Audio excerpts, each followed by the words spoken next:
মৃত্যুর হিম শীতল আলিঙ্গনেও মা তার সন্তানকে ছাড়েননি। ভারতের মধ্যপ্রদেশে বার্গি বাঁধের ক্রুজ ট্র্যাজেডি কাঁদিয়েছে নেটিজেনদের, যেখানে 4 বছরের ছেলেকে বুকে জাপটে ধরে রেখেছেন তার মা। সন্তানকে বাঁচাতে লড়েছেন শেষ নিঃশ্বাস অবধি। দুর্ঘটনার সময় ভিডিও কলে পরিবারের কাছেও জানিয়েছিলেন বেঁচে থাকার আকুতি।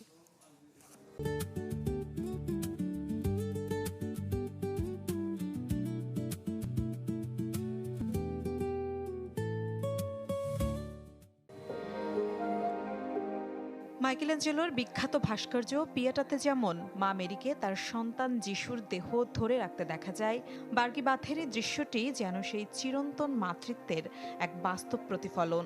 ভারতের মধ্যপ্রদেশের এই বাঁধে ভয়াবহ ক্রুজ দুর্ঘটনা স্তব্ধ করে দিয়েছে নেটিজেনদের।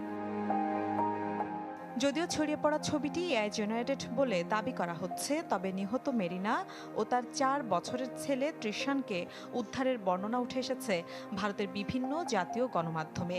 দুর্ঘটনার সময় পরিবারের সাথে ভিডিও কলেও কথা বলছিলেন মেরিনা, জানান বাঁচার আকুতিও। বৃহস্পতিবার বিকেলে প্রায় ৩০ থেকে ৪০ জন যাত্রী নিয়ে মধ্যপ্রদেশ পর্যটন দপ্তরের একটি ক্রুজ জাহাজ নম্রতা নদীর ওপর নির্মিত বার্গি বাঁধের জলাধারে ভ্রমণে বেরিয়েছিল।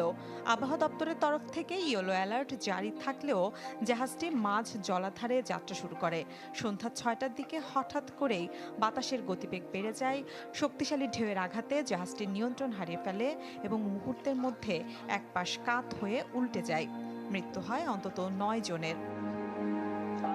বেঁচে ফেরা যাত্রীদের অভিযোগ, নৌযানটিতে মৌলিক নিরাপত্তা বিধি অনুসরণ করা হয়নি এবং প্রবল ঝড়ের মধ্যে যাত্রীদের ভাগ্য তাদের নিজেদের হাতেই ছেড়ে দেওয়া হয়েছে। ভারতের দ্য ইনল্যান্ড ভেসেলস অ্যাক্ট ২০২১ অনুযায়ী নৌযাত্রা শুরুর আগে প্রত্যেক যাত্রীকে লাইফ জ্যাকেট সরবরাহ করতে হবে এবং তাদের তা সঠিকভাবে পরতে হবে, কিন্তু প্রাথমিক অনুসন্ধানে তা মানা হয়নি বলে জানা যায়।